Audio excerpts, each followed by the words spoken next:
My name's Dusk, and I live in a desert sinking in quicksand. There are rocks jutting out of the sands here and there, and people build cities and towns on top of these rocks. But with all that quicksand around them, the only way you're getting anywhere in the wasteland is to drive faster than 55 miles an hour. That or sink in the sand sea. I lived on one of those drab rocks in the Emerald Kingdom. It sounds pretty, but it's a city falling apart at the seams. Glad I dumped it the first chance I got. I just hitched a ride with a starry-eyed kid named Dawn. I don't know where she came from or where she's going, and I just don't care.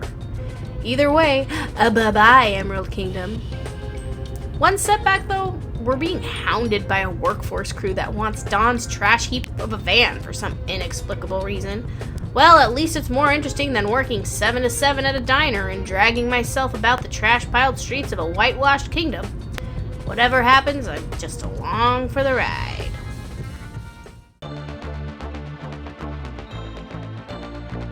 Summer, rise up, it's meaningless fuel.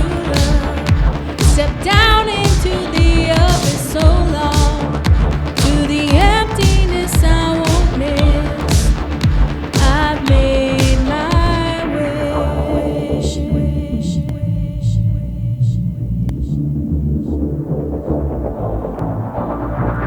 Ground is shaking, nowhere to stand. Drive for sunrise in starless lands. Cold winds blow, I spin like sand. Wander through wastelands into your hands. Oh, with a girl and her band.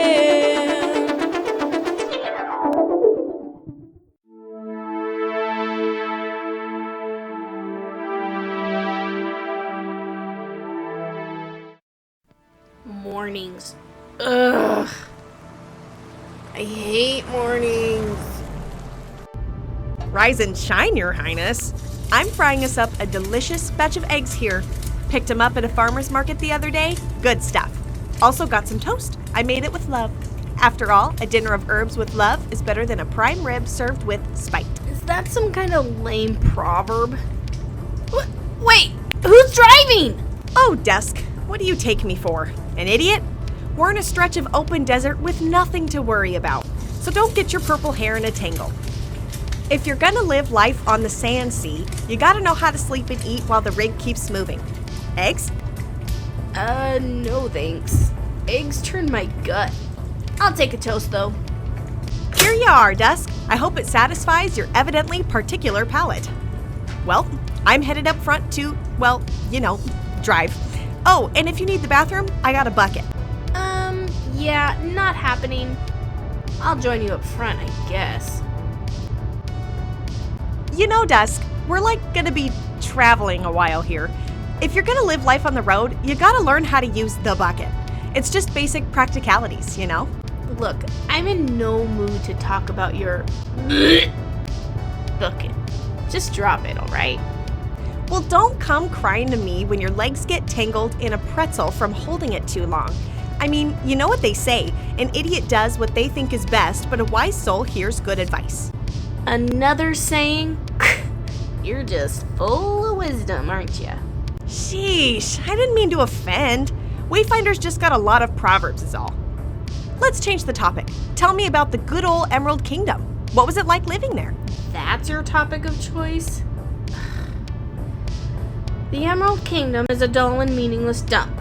All the rich do is build big empty towers in some dumb attempt to make the city a beacon of hope for humanity. What a joke. The cheaply built towers collapse constantly thanks to ceaseless earthquakes. Ugh. It's like building a sandcastle out of dry sand in your palm. Nothing there lasts. Just glad to get away from it. I guess you needed to get that off your chest, huh? Sheesh. So you're running then? And well, you don't know where you're going? Listen here, kid. I didn't ask for your... Oh, wait a second. What's that? It looks like your radio's doing something. Oh, well, that's probably just the microphone picking up.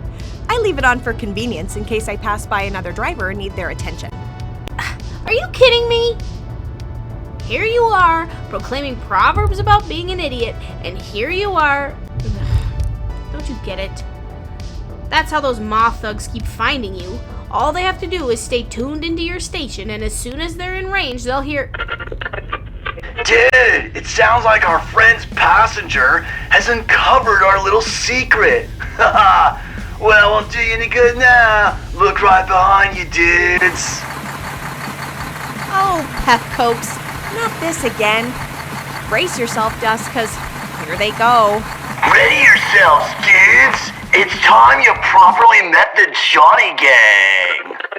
What's that? Your fates look dismal. The Johnny Gang's here, and we're a triple. Blue-collar workers join hand in hand. Uniting all peoples in every land. Clothed in glorious orange and blue.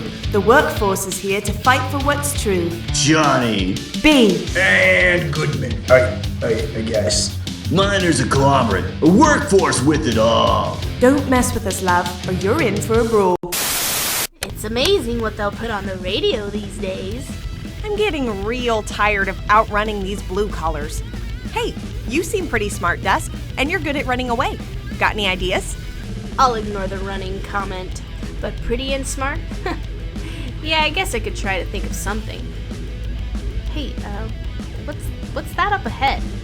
Oh, those are just cacti groves. They're kind of like a cactus and a tree. Anyways, they grow all over canyons and rocky outcrops. Sounds like a great place to lose a couple of troglodytes driving a fat truck, huh? I gotcha. Well, buckle up. Or, well, metaphorically that is, since we got no seatbelts. It's time to ditch these creeps.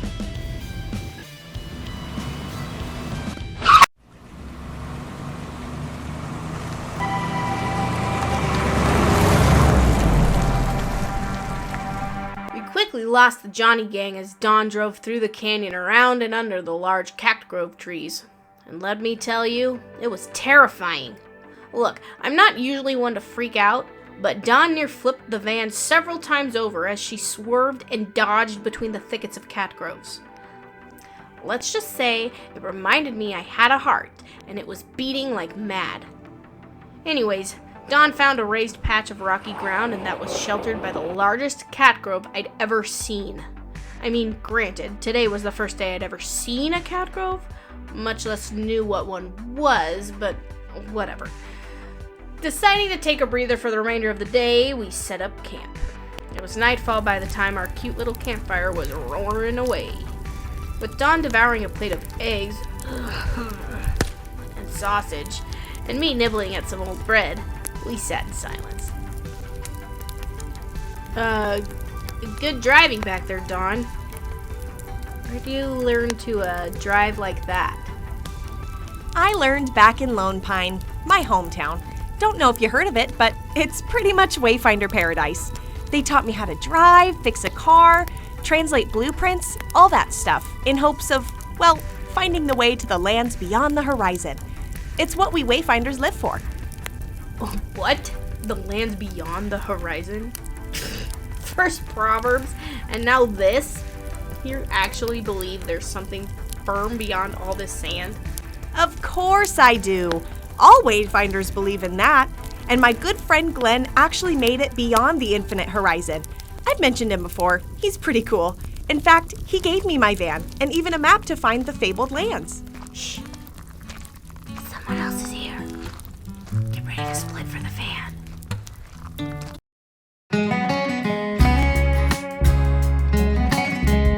Well, if it ain't the girl in her van. You?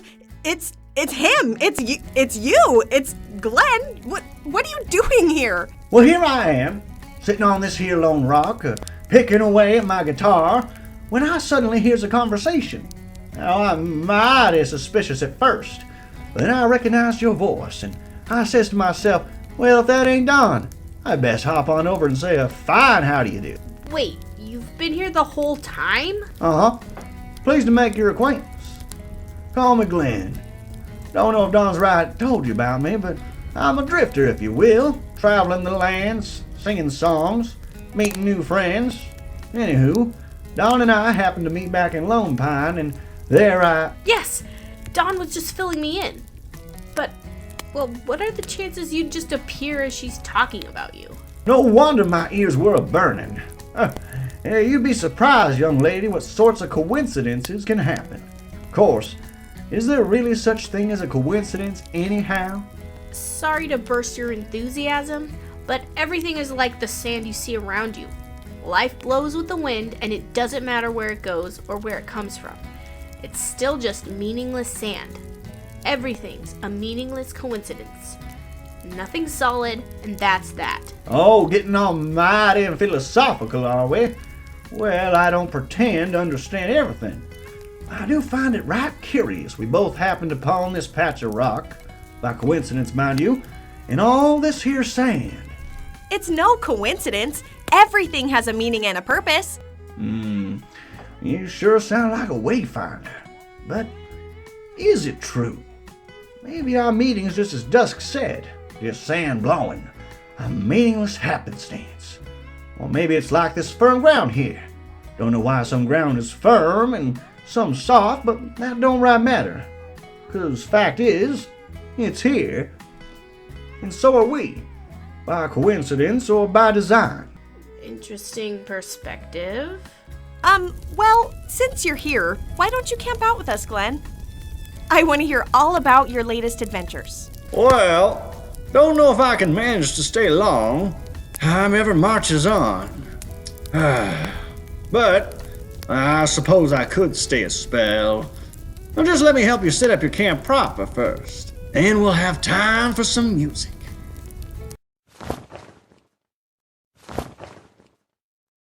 Oh, do forgive me, miss, but I didn't right catch your name. Oh, I'm so rude. This is my new friend Dusk.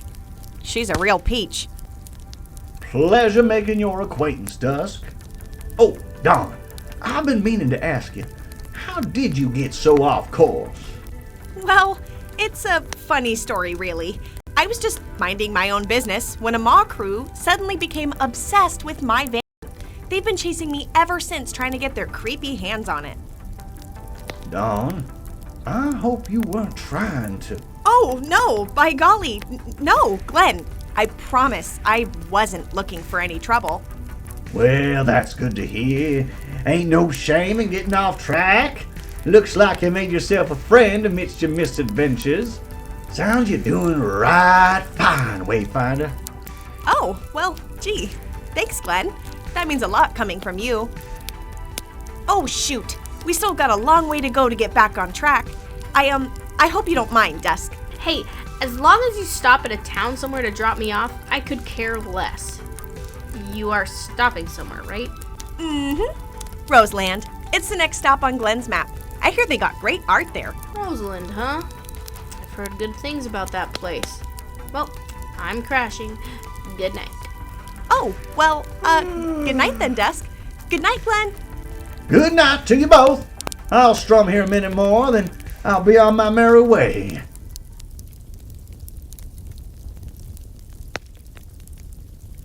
With the stars far overhead, I thought briefly on Glenn's words and Dawn's bizarre motivations. I wondered then if there was really something solid to live on out here. I shrugged and fell asleep.